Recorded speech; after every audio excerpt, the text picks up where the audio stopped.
안녕하십니까 베이비 부모님들. 오늘은요 청맹관이로 사실래요? 라는 말씀을 드려볼까 합니다.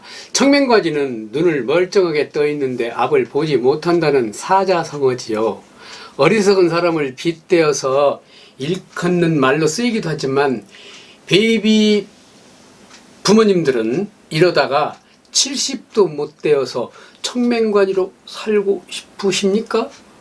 이 방송을 보시는 남녀 베이비 부모님들, 여러분들께서는 노후대책하면 떠오르는 것이 많으시죠. 우선 건강보다 돈이 더 필요할 수도 있습니다. 그래서 어떤 사람들은 80세 이후는 생각지도 안 해봤다는 말씀들도 잘 하십니다. 지금 당장 먹고 살기도 힘드는데 80대 이후까지 걱정하느냐고 물으신다면 생각을 다시 해보셔야 됩니다. 베이비님들, 알고 계시죠? 우리나라 평균 수명이 이제 82세랍니다. 여성이 남성보다 몇 년 더 사신다죠? 평균도 못 산다면 어리석인 사람이 아닌가요? 아니, 바보 같은 사람이 아닐까요? 왜 오늘 이런 말씀을 드리냐면요, 오늘 방송에 한국이 일본을 제치고 세계 최장수 국가로 3년 후면 앞설지도 모른답니다.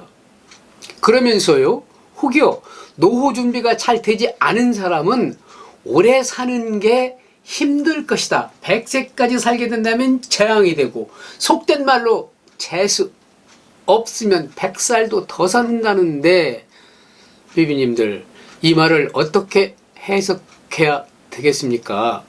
우연히 이 멘트를 보고 뇌리를 그냥 막 휙 스치고 지나가는 생각이 있어서요, 오늘 방송 소재로 제가 삼게 되었습니다.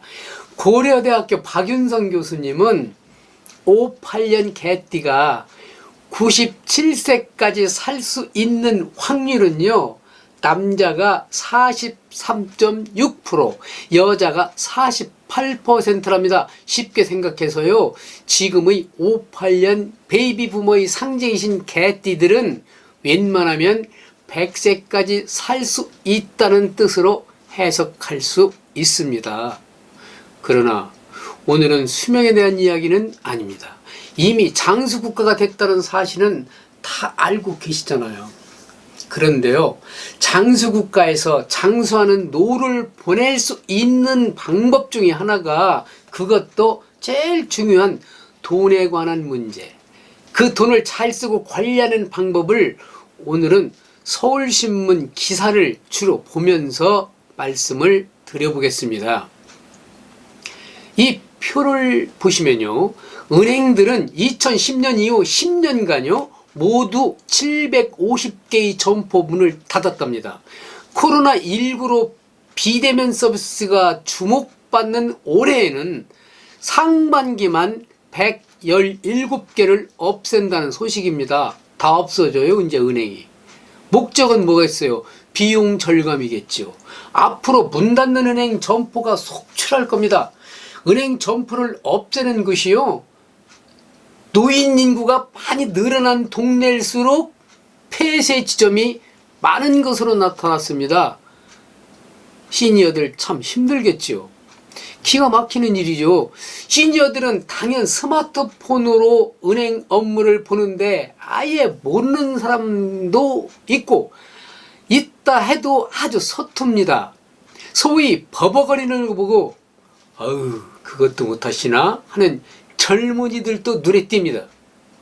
베이비 부모들에게 은행 점포가 많아야 되는데 운영비 절감을 이유로 현실은 그 반대로 돌아가는 꼴입니다. 세상 참 어렵게 됩니다.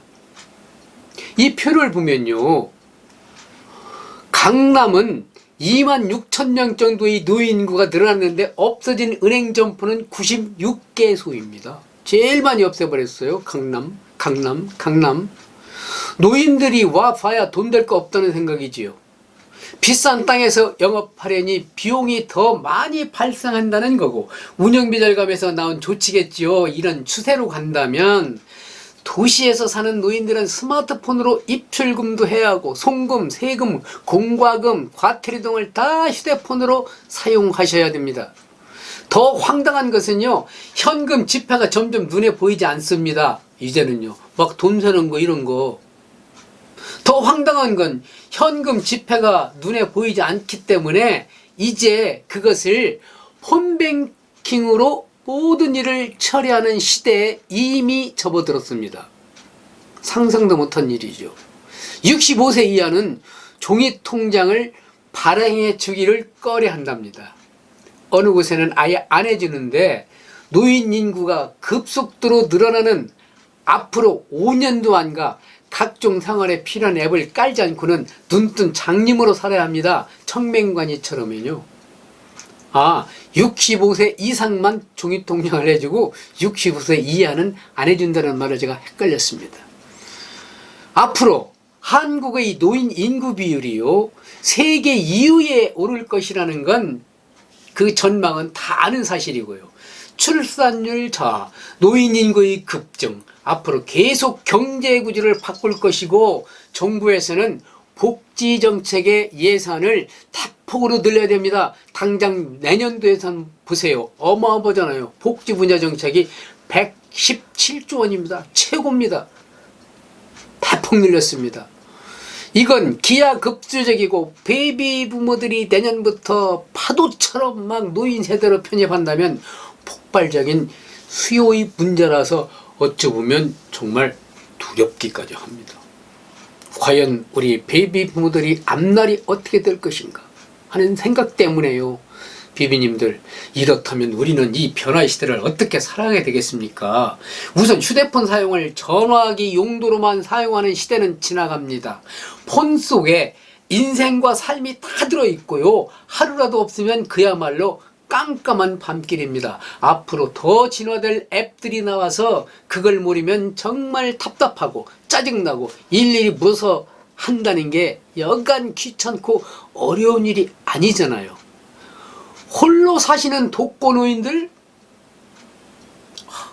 넘쳐나는 그 일본은요, 그들에게 로봇이 생활이 동반자가 다 쓰여지고 있어요. 로봇을 갖고 놀아요. 로봇. 야, 오늘 음악 틀어줘. 오늘 날씨는 어떠니? 뭐 이렇게. 그럼 로봇가 다 대답을 해주고, 이미 한국에도 그런 게 출시가 되어 있습니다만 아직은 일반화가 되지 않았잖아요. 우리도 그런 시절이 곧 오거든요. 여담입니다만 70년대는 누런 봉투에 현금을 가득 넣어가지고 두툼한 월급 봉투를 들고 룰루랄라 하며 집사람에게 자랑스럽게 건네며 가장으로서의 그 본이 비슷한 걸 막 누렸잖아요. 그러다가 80년대부터는 월급날 봉투 그 봉급은 안에 통장으로 그냥 직송이 돼버리고 달랑 봉급 명세서만한 봉급 명세서만 들고 집에 가지요. 그러면 마누라 하는 말이, 한 달간 수고했다는 말은 않고 대뜸 하는 말이, 여보야, 이번 달에 웬 돈을 그렇게 떼어간다니? 당신 술값으로 뗀 거야? 하면서 어느새 주객이 전도되기 시작해서 지금까지 왔거든요. 셀러리만이 귀하신 몸은 어디로 사라지고 이젠 박박 일만 시키는 시대가 되어버렸습니다. 그러다가 어느덧 은퇴자로 변해버린 베이비 부모 비비님들이 아니시던가요?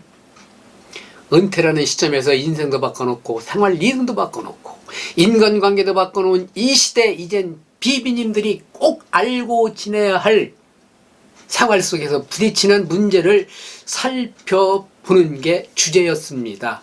우선은요, 은행에 가시는 일입니다. 각종 세금이며 과태료, 관리비 등등 공과금을 내는 문제부터 천천히 배우세요. 안 되면 직원을 불러서라도 배우세요. 불친절한 직원들이 대부분이고, 이렇게 저렇게 하라고, 에이 바쁜데 그것도 모르시나?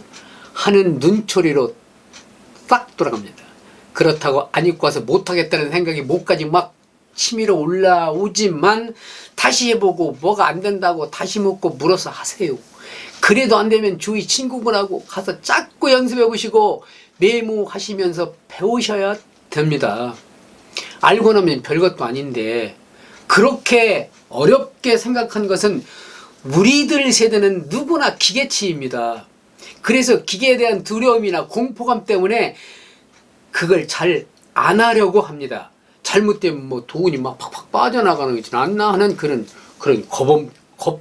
먹은 마음이 많기 때문이죠. 다음은요, 폰뱅킹입니다. 모바일 뱅킹은요, 인터넷 접속이 가능한 스마트폰과 태블릿, 모바일 기기를 사용해 갖고요, 직접 은행에 갈 필요 없이 어디서든지 은행 업무를 할 수 있게 도와주는 서비스를 말하는데요. 각 통신사마다 모바일 뱅킹 서비스를 제공하지만 조금 접속 방법이 다소 차이가 있습니다. 은행마다 좀 다르겠지만 입출금은 다 그렇다 해도 집에서 또는 길에서 언제 어디서나 송금하고 또 입금도 확인하고 정말 편리하죠. 물론 물건을 사고 송금하고 모임돈 회비 뭐 상조금 또 축의금까지도 다 해결할 수 있으니 얼마나 편리합니까? 은행에 가셔서 폰뱅킹 신청을 일단은 하셔야 됩니다. 일단 계좌를 터놓아야 돼요. 폰뱅킹 계좌. 그러면 자세히 알려주는데 처음엔 낯설고 어렵습니다만 비밀번호를 폰에 잘 저장했다가 필요한 경우 생각 안 나면 사용해 보시고 송금이나 입금 이런 것을 너무나도 간편하게 처리할 수 있는 정말 편리한 기능이 폰뱅킹입니다. 지갑에 비상금 정도만 갖고 다니시고 큰 돈은 갖고 다닐 필요가 없으니까요. 요즘 음식점이나 패스트점에 가셔서 음식을 주문하고 돈을 내는 일도 카드 하나만 있으면 끝입니다. 이걸 키오스크라고 하는데요. 세 번째 말씀드리는 거예요. 세 가지예요 지금. 키오스크? 그 뜻은요, 정부기관이나 지방자치단체, 은행, 백화점, 전시장 곳곳 장소에 설치된 무인정보 단말기를 말하는 겁니다. 대중교통정보, 경로 안내, 요금, 카드, 배포, 예약 업무, 각종 전화번호 및 주소 안내, 정보 제공, 행정 절차, 상품 정보, 시설물의 이용 방법 정말 다양하게 제공하고 있거든요. 잘 안 사용하시잖아요. 그 터치스크린과 사운드 그래픽, 통신 카드, 첨단 멀티미디어 기기를 활용해서 음성 서비스까지 동영상 구현 막 이런 것까지 제공하잖아요.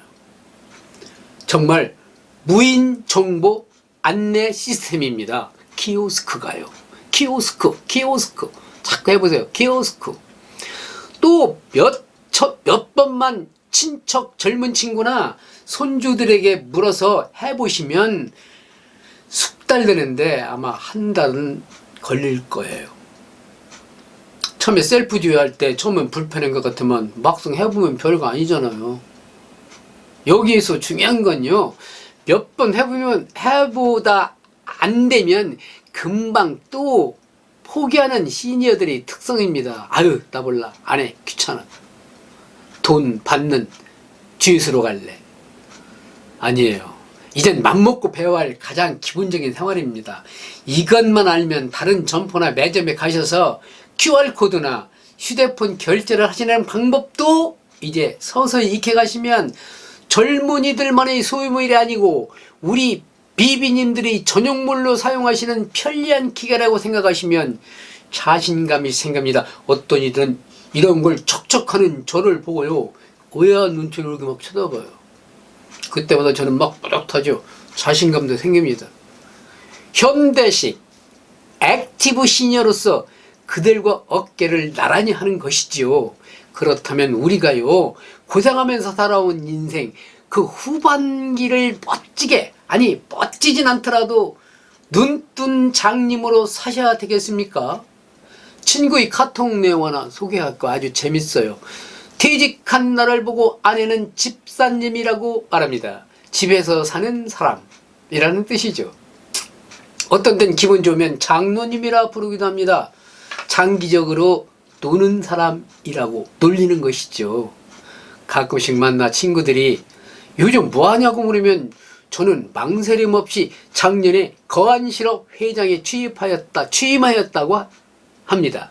그러면 거의 모두가 부러운 눈으로 열이면 열, 뭐하는 일 해서 하냐고 꼭 묻지요. 그러면 저는요, 우리 집 거실과 안방을 오가는 실업자 회장이라고 말하면 웃음을 팍 터뜨립니다. 마포불백? 마누라도 포기한 불쌍한 백수.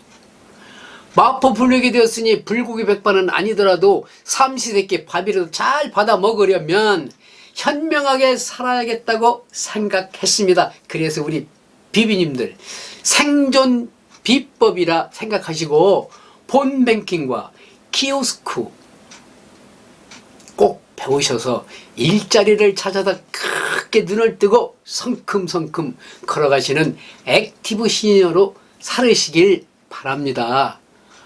구독 버튼 팍 눌러주시면요, 저 또한 활기차게 우리 죄송해요, 우리 비비님들께 즐거운 마음으로 다가가겠습니다. 고맙고 감사합니다. 네.